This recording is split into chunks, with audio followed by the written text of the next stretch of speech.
Hi everyone, my name is ACS Frausto-Vicencio. I'm a fourth-year PhD student at UC Riverside in Francesca Hopkins Group. We have been studying methane emissions from dairy farms for the past couple of years, so I'll elaborate further on my project using two solar spectrometers to estimate methane emissions from California dairy farms.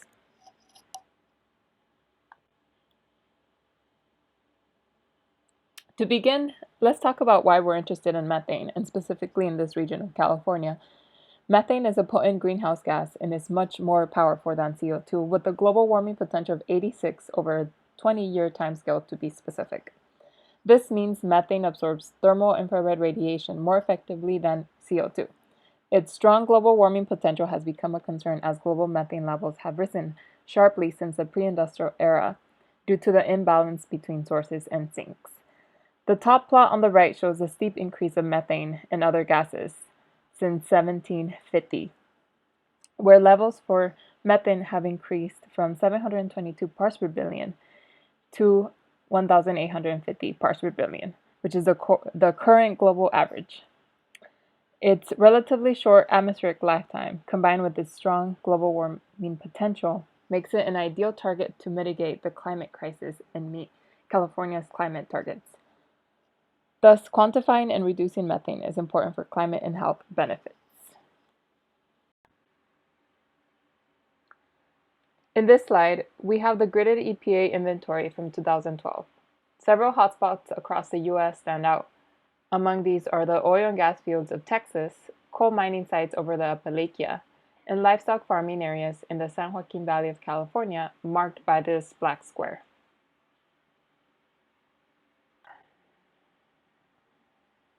The San Joaquin Valley dairies are the largest source of methane in the state. From the map on the right, we can see that the largest methane emissions come from this central region where 90% of the state's herds reside. The dairies in the San Joaquin Valley contribute about 50% of the total statewide emissions. However, discrepancies exist between bottom-up inventories based on process-level information and top-down based on atmospheric observations. Many of the factors controlling emissions are poorly quantified. Jiang et al. From 2016 estimated that methane emissions in this region differ from the inventory by up to 80%.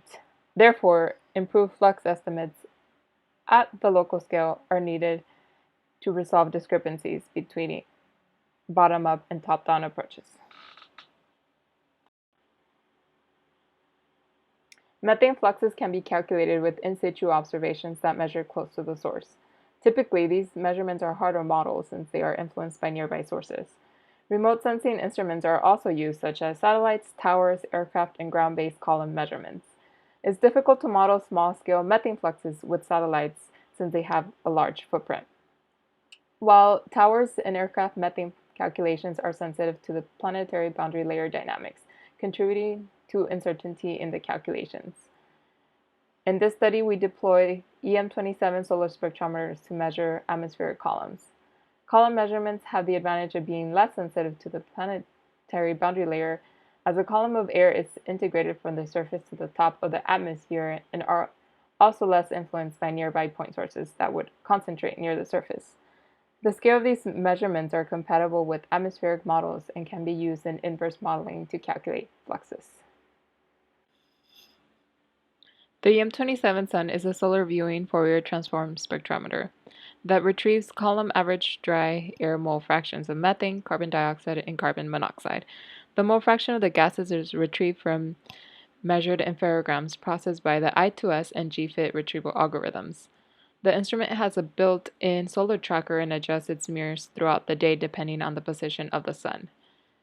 The instrument has excellent precision in its retrievals, with rapid scan rates. This is advantageous to measure sporadic events and transient plumes. The instrument is portable and is ideal for field campaigns. A cooling enclosure was built to maintain the instruments at ambient temperatures and avoid overheating in the California sun. Side-by-side measurements prior and post-campaign were done to ensure system stability and to correct for biases. The EM27s were co-located with the high-resolution spectrometer of the Total Column Carbon Absorbing Network, TCON. TCON data is tied to the World Meteorological Organization in situ trace gas measurement scale through extensive comparisons with in situ profiles obtained from aircraft flights. We use the TCON as a standard against which to compare the EM27 instruments. A calibration factor was determined from side-by-side measurements during each fuel campaign, assuming the linear model for each gas. Instruments remained stable over time despite shipping and exposure to harsh conditions. We deployed the two EM27 instruments across a dense region of dairy farms in the San Joaquin Valley. We chose a location where the upwind instrument measured a clean local background, while the downwind instrument captured methane enhancements as the air column traveled southeast across the dairies. The instrument locations are represented by the yellow stars, and the blue pins represent dairy farm. Historically, prevailing wind directions are from the northwest, shown by the gray arrows. The exact location of the downwind instrument was dependent on forecasted wind directions. The instruments were placed about 15 kilometers apart in a 20-kilometer square domain. This area has about 32 dairy farms housing more than 30,500 cows. The column gradings were calculated by subtracting the southeast column signal from the northwest column signal. The amount of time that it took for the air mass to travel from the northwest to the southeast receptor was taken into account when calculating the column gradient. Observations were made during 4 seasons, from the spring of 2019 to the winter of 2020. Field measurements were collected during different seasons. The different conditions in which we measured allow us to explore how methane emissions may be changing across seasons. In this table, the different environmental conditions are summarized. March had the lowest wind speeds, followed by January and September, with June having the strongest wind speeds. The mean wind direction was consistently west and northwest, with higher variability in March. June was the hottest and driest month, while January had the lowest temperatures and highest humidity. March and September had similar temperatures and humidity. We measured the column average dry air mole fractions of methane upwind and downwind of a cluster of dairies in the San Joaquin Valley for several days during each season. In this presentation, I focus on 2 seasons, spring and summer of 2019. Field results are shown on these time series of 10-minute averages, with blue circles representing the southeast instrument measurements and the orange representing the northwest. I should note that the y-axis is at different scales for each panel. For these plots, we can see that methane enhancements are clearly measurable, illustrating the size and importance of the San Joaquin Valley dairy methane source. We can see the day-to-day variability. These diurnal patterns are driven mainly by wind direction changes. I'd like to point out March 24th and March 30th. On these 2 days, the southeast instrument became the upwind site in the morning as the winds were from the south, then winds changed direction, becoming northwest in the afternoon. This confirms the location of sources in the center as we expect, and that we have a relatively clean background site. March 26 was anomalous, with the northwest site picking up larger methane signals than the southeast. Looking closer at the spatial behavior of the wind fields, the western part of the San Joaquin Valley had opposite wind directions. A possible explanation is that the northwest site was influenced by dairies in the west brought by southern winds. We can also appreciate the changes in the global methane background from these plots. Due to seasonal changes in atmospheric methane, we see a lower methane background in June as expected in the summer months. To estimate fluxes with the EM27 column measurements, we use a mass balance approach further described in the Chen and Viat papers. With this method, we make several assumptions. The emissions from dairy farms are uniform, the wind direction and speed are consistent across the horizontal and the vertical, and the background at both instruments is the same. However, there are difficulties with this method as wind direction changes regularly. It influences measured methane column signals as we saw in the previous slide. We are also measuring in a complex source region with other sources around and upwind, and not all dairies of the same size or cow quantities. Applying this method to differential columns using only 2 instruments greatly reduces the measurements we can use when data is filtered for wind directions between 270 and 360 degrees. To apply the mass balance method, we use the following equation, where the column average flux of methane is proportional to the methane column enhancements and inversely proportional to the residence time of the air column as it traverses over the dairy farms. The column average flux is denoted as F subscript X methane. Delta methane is the enhancement between the upwind and downwind sites. V is the average wind speed from a sonic anemometer within the source area. M is the distance the air mass traveled calculated as a function of wind direction. The longer the distance, the farther the air column will travel and the larger the difference between the upwind and downwind sites. SC subscript air is the vertical column density of air. The distance that the air mass travels are calculated for each day at 1 minute averages. For the purposes of applying the mass balance approach, we calculate methane enhancements from the dairies only when the wind direction was between 270 and 360 degrees, and when the wind speed was higher than 1.5 meters per second. We compute the time that it took for the air mass to cross the dairies using the residence time equation to match the time that the air mass reached the southeast instrument. Assuming the northwest instrument is representative of the background, we then subtract the two measurements and the corresponding methane enhancements is shown in these plots.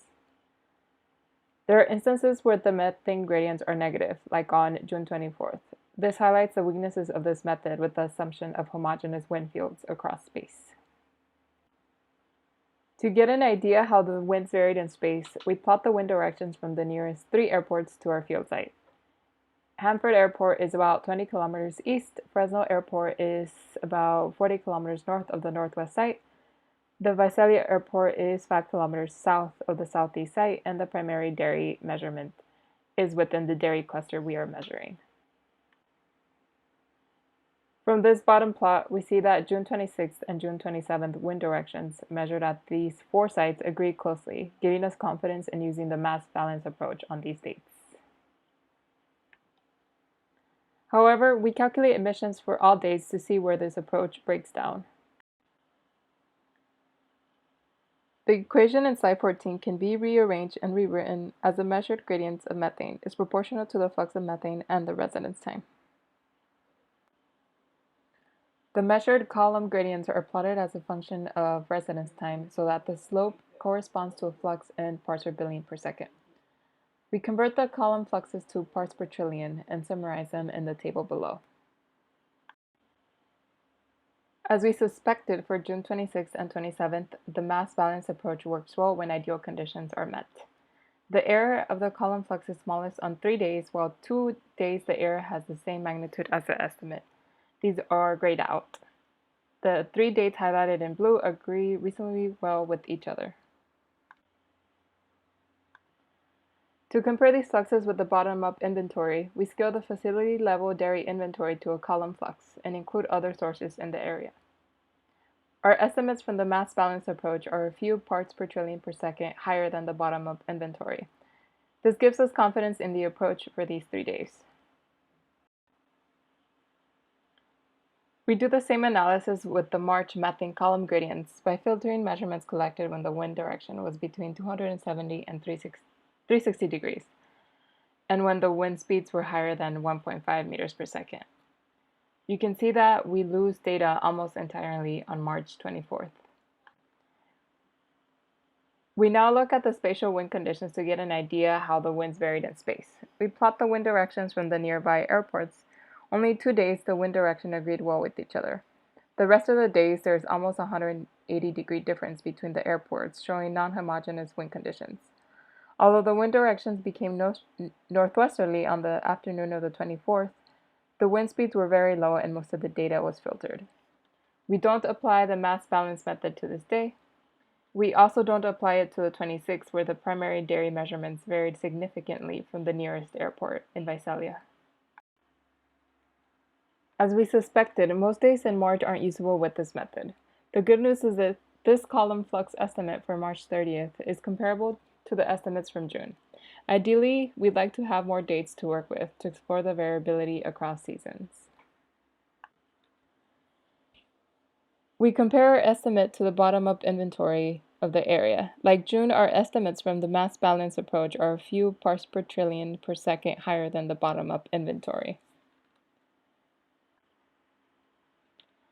The top-down methane estimates using the EM27 sun observations in the San Joaquin Valley provides a range from 1.31 to 2.65 parts per trillion per second for June and 1.43 parts per trillion per second for March.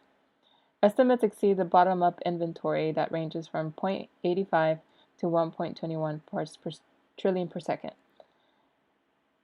This higher emission in the summer month can be attributed to the temperature dependence of manure lagoon emissions that are expected to be higher in the summer. We evaluate the effectiveness of applying a simple mass balance model to estimate methane emissions with column gradient measurements. Mass balance approach is challenging because wind conditions are frequently not met to compute fluxes with column gradients. Data is reduced greatly to when conditions are met and the model breaks down on the other days, losing valuable information. This highlights the importance of gathering a large number of measurements when applying simple models.